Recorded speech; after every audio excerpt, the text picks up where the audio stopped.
this way I see there is still a light in me.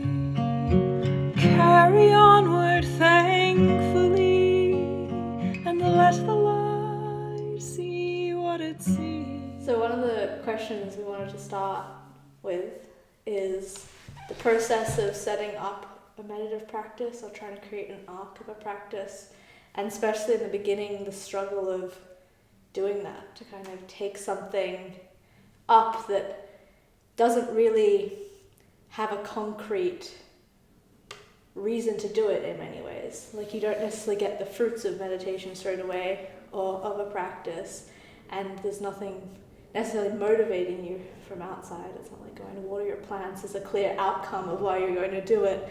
And just, our individual experiences of that and how we began. Yeah, and it's interesting because if there is motivation from the outside, it only just works against you. I mean, usually there is motivation, like to be a better person or whatever, less stress, more concentration. And then the other thing that's interesting too is that it's like one of the aspects of meditation is that you gain strength, but that's actually not, that's something that comes through your own inner effort, but it's not something that you control creating. You're not like, I'm building strength now. It's like you focus on meditating and then strength comes, but it's like a backdoor experience. So you just have to be receptive to the strength coming and then your practice building. That's kind of interesting. Yeah. What for me is, I don't want to say what motivates me, but meditation for me is like a leaven for my bread, like I need this quiet space so that I can be fully engaged in life. And of course there's no expectation, but I'm also working with social media and a lot online, and that really takes away so much of my strength. And so how do I have a quiet time, 5 minutes, just to really, for instance, in my case, I do the backward review and really take a look at what has happened during the day and have that quiet space. And like what you said, what happens after that, or what kind of encounter that I find myself in, I can never plan it. But just that quiet space in itself, in this so chaotic, bombarded life, that's really, I think, very important. Just to be me, just to connect again with myself, with life, and hopefully with the source. I want to put it that way. It's interesting when you do, because that you're talking about the exercise of at the end of the day, reviewing the day backwards and from the third person, observing yourself from the third person backwards, and hopefully some level of like objectivity where you don't feel subjectively identified with yourself. And it's interesting if you bring it up in terms of the busyness of life in your day, and just the fact of even just going backwards is like an interesting flip. Because it's all like, I'm doing this, I'm cause and effect in this very rational, linear way. But then just the act of going backwards is like, it brings this soul or air quality that's like totally different from the normal events.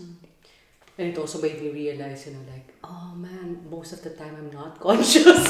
I forgot, like you forget certain things also, no? Like, it's also a good check-in, like how conscious one is really during the day. So that's a good check-in. Yeah. But it's also, I experience it to be so useful to like separate yourself from yourself.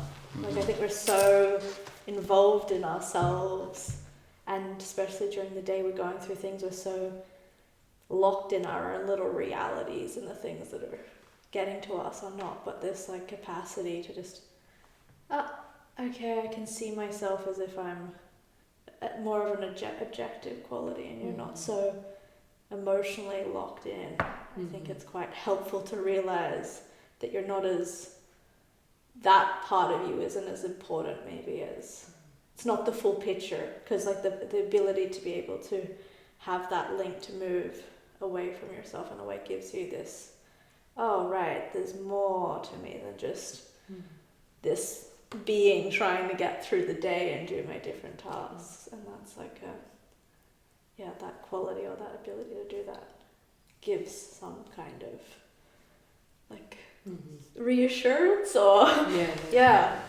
quality of stability in a way. And also this expansion in the way, like it's also interesting how you describe it with the movement.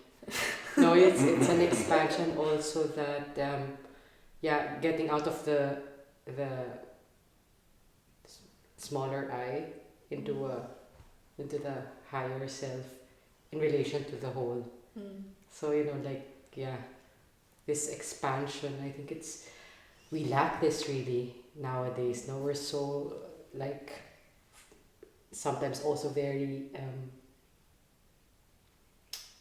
narrow now, with how we view the world, just because of the many polarizing things that we consume. Like we talked about this a while ago in our conversation and about our research on technology. Like because of all of the things that we consume in technology or in conversation, so on, it's really polarizing that it makes us so narrow.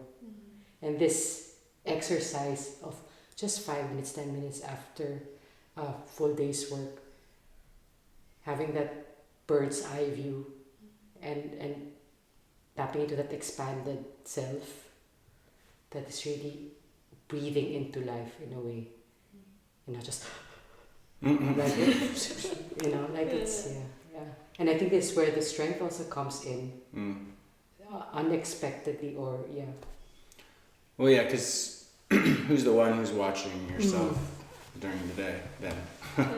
And also, I mean, if you bring in contemplating like the essential and the inessential, you can only really get there if you elevate from your subjective experience. I mean, you can't, if you're just in yourself and you want to know what's essential or inessential for you next, to separate that from kind of all the sea of life, the turbulent sea of life. It's like to come into that place and then to see yourself and contemplate yourself as if any other person, and then you can really know like what's essential or inessential. But I think also the strength that comes, is just like the concentration, because it is hard to keep. It's hard to go backwards, first of all. And it's good to start simple, maybe just 3 meals a day. And just start that backwards. But then, actually moving through every event of the day within 5 or 10 minutes backwards. But just to keep going, and then not get pulled back into the forward stream of time. Like, and now I'm feeling about that and I'm thinking about that. But to just keep going backwards. There was this great description I heard once from an old person, and he said it's like on the recess field when you're a kid, and you see something and you see that you are emotional about it, or and not that emotions are bad, but just that we don't want to be overtaken completely by our emotions, but actually be able to have some distance so we can learn from them. And so it's like you're watching yourself, you're like a teacher on the recess field, and then it comes up. And you're like, oh, and you feel bad. I'm like, oh, okay. Well, go back out and play. Funny. That's interesting. But it's also, what I find so interesting about even just practicing this exercise in the evenings as a review is that, like, even though you see how helpful it is, sometimes it's even just hard to do it. I think this is once you've established it over many years, maybe you can't even go to sleep before you do it. But especially in the beginning, I'm still in this place where I see how essential it is, and yet I'm just like, oh, I just want to fall asleep, you know? But it's so interesting because then if it's like you're so free to do it, even though you see all the reasons why it is so helpful and so essential, and actually, if I do the exercise before I sleep, I actually get better sleep and I wake up more refreshed because I've started to move through and process the day, which is what kind of happens, at least in my understanding, from the beginning hours of sleep and through the nightlife, as you're processing your day. So if you can do it consciously, it means you can enter further with your sleep and get more nourishment. So even though all the logic is there for like why I should do it, and you know, these real clear reasons, it's still like hard. It still can be incredibly hard to like, one, motivate myself to do it, two, to like stick with it and actually not get hooked in and then start fantasizing about like, oh, I could have said this in the conversation. How I'll great you are. I can just put my day with such ease. But it's so fascinating, and I think for me this is such a point of all sort of contemplative or meditative practice is, even if you feel the fruits of how important it is, you're still left free to not do it. And it's still actually, it asks something of you every time you step into that space. I think even, I mean, I don't know. For me, like, it's always hard, you know, like, oh, I will just check another email. Oh, I will just check, you know, like or, oh, I will talk to a friend. You know, like it's, yeah, we are all left free, whether to do it or not. And what for me is the difficulty, will I show up tonight? You know, like, will I actually do it? And sometimes, you know, I just reach until dinner and then I'm asleep. You know? Even that consciousness really, come on. It's really a will exercise. It's a conscious decision and a will exercise to stick to it. And it's, I encounter the same problem because it's so easy to slip, like, oh, I'll just check another email. I just replied, you know, like, then, no, I will do it this time. Yeah, because you have just because, you know, and for no expectation. So yeah. Because you have the energy of when you first start doing it that kind of carries you, and then that dissipates. But I think even just thinking about it and not doing it is still a good step. Just even that it's in your mind, like, oh yeah, I wanted to do that, and I'm not doing it. But that's even a step beyond. That's not zero. But I feel like that's like a dodgy place to get though, because also, I mean, I have this understanding of, if you say I'm going to do something and then you don't do it, each time you don't do it, you actually erode the will a little bit. Like if you go, oh, I'm going to do the exercise for the next week, and actually you've set yourself a goal that is too lofty for where you're at. If you go, I'm going to get through my whole day, and then you make a commitment to yourself that you can't fulfill, or you don't actually show up when you say you're going to show up, that also becomes... like, because then you can prove to that self in you that doesn't want you to take those steps that, oh, see, you couldn't do it anyway. You know, it's sort of this inner dialogue and like eroding. But yeah, I don't know how you would see that. Well, but all of the meditative practices are agreeing to do something that you can't do. Like nobody can really focus on a verse for 15 minutes uninterrupted. But we're trying to do it. But and so there has to be an acceptance of the of where I'm at and then where I want to be.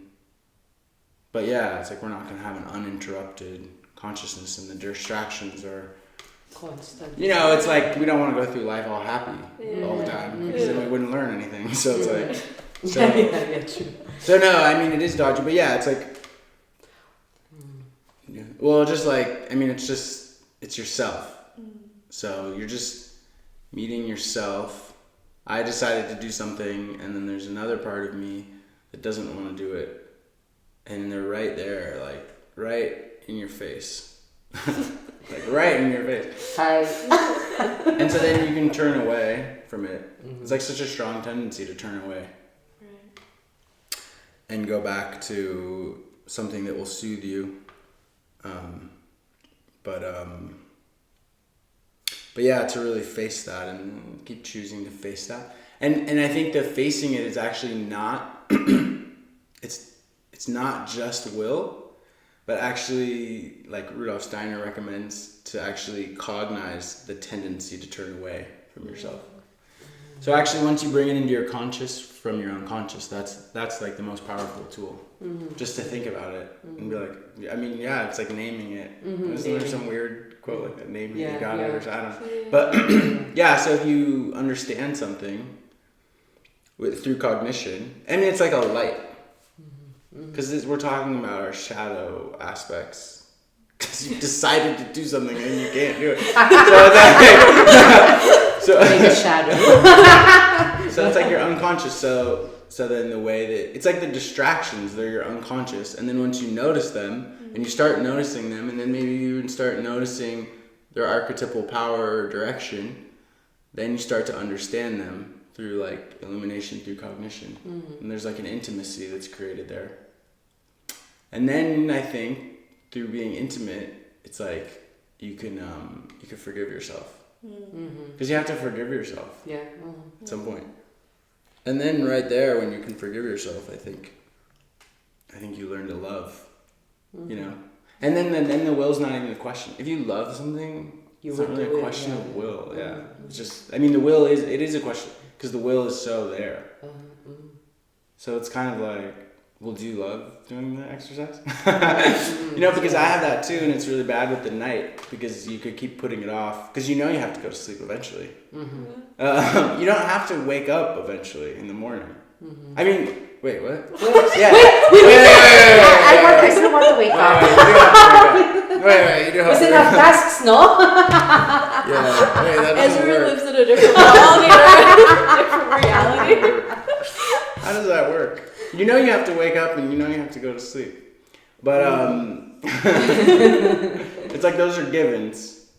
But yeah, you could put it off and then you get so tired that then you can't do it anymore, right? Because you've used everything. Yeah. Replying to emails, you know.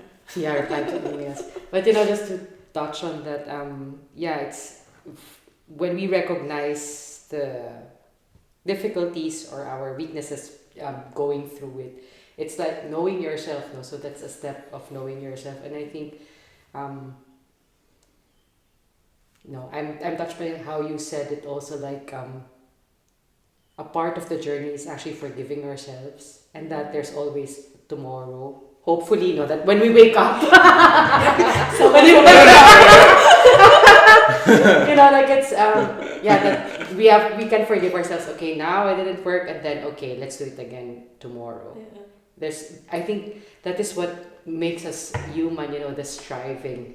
Every day try to show up, and then sometimes it's a good backward review because it's really like, okay, I was really on point. Sometimes it's just, no, I can't, or it's too much, like it's hard to detach from the feelings and so on, and to recognize the journey. I think it's again a result of this striving. Yeah, it's like this. It's like a balance between making a commitment, trying to achieve the commitment, falling short of it, or depending on the day, but you still make it and you still make the effort. But I think it is also this question of how do you make the commitment to do something and then you don't do it, but then how do you look at yourself from the perspective that actually allows you to grow and to move forward and not hold yourself back. But I feel like when you speak about this quality of love and this transformation, I'm like, that's like high level. That's a high level win. I mean, it's not, but it is. Like, it really, I think it really depends on, how you're able to enter into this dialogue of really know thyself, understand thyself. But to know something, you do have to take it in and find a way of loving that. So you have to love yourself in learning to know yourself. This real, it just feels like such a dance between how do I be clear and critical and discerning and hold something for myself, but also allow that I strive and yet can't meet it sometimes. But then how do you bring that as a part of the picture and actually uplift that and see that as really this intimate part of the journey. And I think this is where you really see how you are your own teacher on this path, because even, you know, in some ways it's a simple exercise to do a review at the end of the night, but it's also so complicated in the process of understanding yourself, in trying to do it, trying to get to that place. Then when you're doing all these things that you can see about yourself in this process, it's, yeah, I mean, to me, it's like, that's where I find the love for the practice and for the work, is this how, yeah, this dynamic of being the student, being the teacher, learning to understand, being deeply critical, but finding a way to love. It's just like it just gives you so much movement in your soul of how can I be with this work in some way. And it's, I'll just touch on 2 points that both of you mentioned, because it's just beautiful how the dance sort of like comes into play. Love for the practice, and you said uplifting, and you know, being in dialogue in this movement in philosophy of freedom that is so emphasized there, you know, that free will is actually out of love, no? And that it's and also when we love what we do, and we do it out of freedom, because, you know, it's always it cannot go just one and not the other, and so on, then it really uplifts you. Then a communion to a higher source really takes place, or at least, of course, not every day we have it, no, but at least that striving that